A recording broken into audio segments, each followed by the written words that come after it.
Yo, what up? It's your boy, Zaire, Battlethon Ent. We are here right now, Harlem. Salute to everybody watching the channel. We appreciate you. Stay tuned for the live giveaways. My brother, please introduce yourself. Let us know your name and where you're from. Well, my name is Shayne. You understand? I'm from Harlem. I was born in Florida. You know, I came to New York at the age of 3, and I've been here ever since. And I'm 61 years old right now, and I represent Sugar Hill. Okay, Sugar Hill, Sugar Hill. Okay, you've been here since the age of 3. At the age of 3. Yeah. Okay, yeah, that's deep. Okay, so you've been here since 62.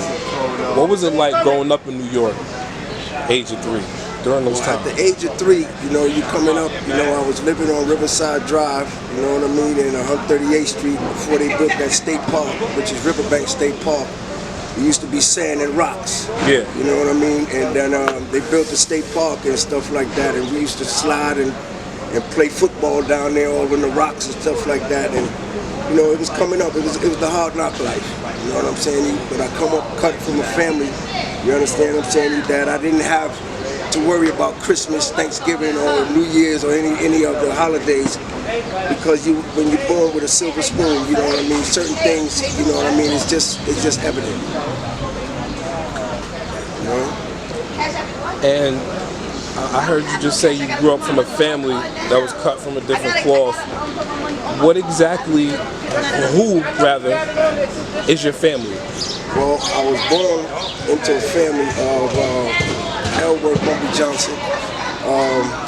That's my grandfather. You know, Junie Bird was his right-hand man, and we used to live. My mother, you know, was living down there on Lenox Avenue and things like that. You know, and that's a different era. Bumpy Johnson. That is a beautiful thing, man. Damn. So, okay. Ooh, all right. So, him being your grandfather. Yes. Tell us stories that you can remember of your grandfather. Well, at the age I wasn't born. You know what I mean? I wasn't born, and a lot of things that was going on, you know, that was of that era. You can't take and elaborate on it if you wasn't there. Right. You know, I know during that era when things was going on, when a lot of things is being fabricated by the movies and things like that. So far as the taking and the kidnapping of my moms and stuff like that, that never happened.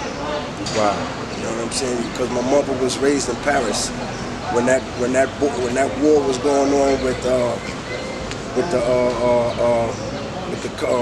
what's this boy's name? Lucky Luciani and all of those guys when they was trying to take over the number business over here. You know, my grandfather had a number business right there on 146th Street between 8th and 7th. You know, he had buildings over there, brownstones over there on 153rd Street, and between Broadway and Amsterdam. He had a couple of brownstones over there. So there was a rumor saying that your mother had got kidnapped. Right. Yeah, if you remember the movie Shaft, right, when they supposedly had kidnapped her and all the rest of that, it's fabrication. It's fabrication. You know, it's just for publicity and things like that, you know. And like they said, my grandfather, you know what I'm saying, he died in Harlem Hospital. He died in Junie Bird's arms, you know what I'm saying. He was in Wells Chicken Joint. You know, and I used to play when Count Basie and all them used to play over there in 7th Avenue. You know, I used to run around and play up under the piano. They used to tell him, yo, where'd you get that boy from up under there? You understand? We trying to play music. You know, my Aunt Rose and them and my mom and them had a store over there on 145th Street. You know, a candy store called Ramblin' Rose back in those days. Then you had Pinball City. You know what I mean? Then you had Ronnie Bell's on 138th Street where the Rennie is at, all over there in 7th Avenue. I used to walk from 7th Avenue. Me and my brother used to call us Moke and Poke. You understand? We used to walk from 7th Avenue all the way to 138th Street and 135th Street and 7th Avenue. We used to go in the stores and just pick up stuff. You understand what I'm saying? And everybody that we was around, you know what I'm saying? And we used to walk. We used to always think we were walking by ourselves. There was always somebody behind us and somebody with us. You know what I mean? And it was always, oh yeah, go ahead, you can have it, go ahead. You know, simply because of who we was. We didn't know the status. Right. You know what I'm saying? And every time I turn around, it's to be like, Grandma, how come everybody shooting, man? Everybody that comes around us, you know what I mean, is they got guns. You know what I'm saying? How come my uncle and them, everybody at the rest of my uncle got a gun? And like, boy, don't pay that no mind. You know what I'm saying? So I'd be like, okay. You know, I never knew what it was about until I got older and started to recognize. At the age of 4 and stuff like that, my father used to take me down 8th Avenue and show me what the junkies look like. And he said, boy, that's a junkie right there. I said, what's a junkie, Papa? He said, man, that's a junkie, a person that shoots heroin. So I said, he getting ready to fall. He said, you want to bet your allowance he don't hit the ground? And before his hand, when his hand touched the ground, he'll bounce right back up. That's how pure the dope was back in them days. Yeah. And ever since then, it was just an error and a thing that's been picked up. Yeah. So your father, something that a lot of parents don't actually show and expose their kids to the things that they should, so they can have their own understanding. That's called introduction. When you introduction and you interact with your kids and you're able to bring to reality of what your child is going to be exposed to, and you bring it to them. You understand what I'm saying? You like, when I was growing up, they would say, I would rather you smoke weed around in the house. You understand what I'm saying? Than for you to go outside and do something else and somebody expose you to something which is angel dust, right, PCP and stuff like that, and you done went crazy over something that you had no knowledge of. Right. You understand? So it's a lot of things in the errors and things that when you're coming up, you know?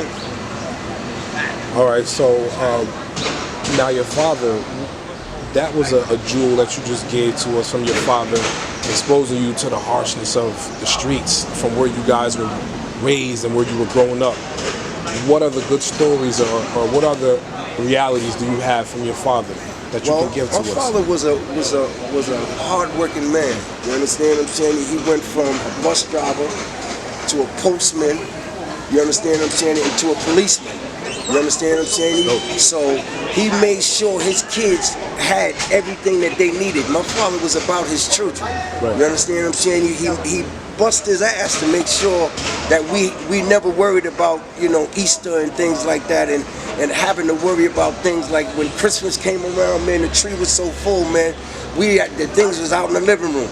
And when we was told to go to sleep, we went to sleep because the ass whooping came behind it if you didn't. You understand? Especially with all them gifts. Yes, you know what I mean? So and when you did things that you wasn't supposed to, you was actually punished. And it was hands-on back in them days. You understand what I'm saying? It wasn't no damn BCW, it wasn't no VF, but other W they have and shit, man, and people worried about it. You know what I'm saying? Let me tell you a story. I was in Sloansman on 138th Street, and me and my brother used to ride around in the shopping carts, you know, understand what I'm saying, playing in the shopping carts in the store. So my mother told us, you know what I'm saying, y'all go over, you know, just don't be knocking everything down. So we thought it was a playground. So we used to ride around in the stores and knocking things down. So my mother here on the loudspeaker, you got to spill in aisle 4, you got to spill in aisle 5. She said, that damn Shayne and Darren. So now she'll go to the front of the store and whistle. It was a family whistle. You know what I'm saying? And we go to the front of the store. So she started whooping out behind because we knocking things down in the store, making her look bad. So when the lady said to Miss, stop hitting them boys, she said, if you don't mind your damn minutes, I'm going to kick your ass. These are what hands-on parents was back in the days. It was always a big mom. You understand what I'm saying? Bernie Mac couldn't have said it no better. Big Mom right now is the age of 30. Right. You understand what I'm saying? There is no more Big Mom no more. The grandmother that cooked the biscuits and made the breakfast and things like that. From back in the days, there is no more of that. Yeah. You know what I'm saying? Yeah. If your kids is hanging out in the street right now, that means 9 times out of 10 that 11 o'clock, 12 o'clock will have to be in before the street light came on. And if I didn't be in before the street light came on, they came looking for me with a stick and a belt. You understand what I'm saying? So it's hands-on. It's a different era and things like that, man. You know.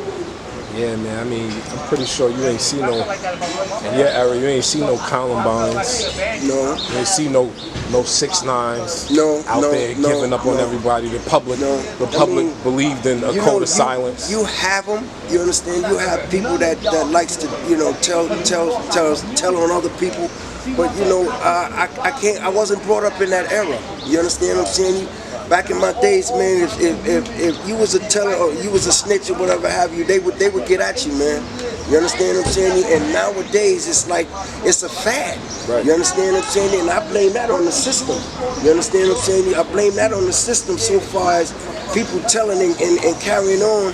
You know what I'm saying? To get out of prison. Back when I was growing up, man, you had to do your time. Right. Hold it down. You understand what I'm saying? You had to hold that down. You did the crime. You got to pay the time. That's a fact. You understand what I'm saying? You ain't telling nobody to get out of jail. Right. You understand what I'm saying? Niggas getting free get out of jail cards right now. You understand what I'm saying? Niggas walking around with ID cards, man, talking about, man, this is what I do. You understand? And that's not the era I'm cut from. I can't see that. Yeah. You know? It's a different day and era, man. It's definitely bad. So, how old were you when you jumped off the porch and you said, you know what? Well, when I jumped off the porch, I was 14. I met my brother, you understand what I'm saying? You know what I'm saying? We call him Boss Man, you know what I'm saying? And he introduced me to the game, man. You know what I'm saying? He taught me the rules of regulation, you know, and engagement of the street. You understand what I'm saying? He put me in a position where I was able to learn how to function and how to maneuver out here in the street and survive. You understand? I give a lot of my teachings to my brother Boss Man. You understand what I'm saying? And I can say that because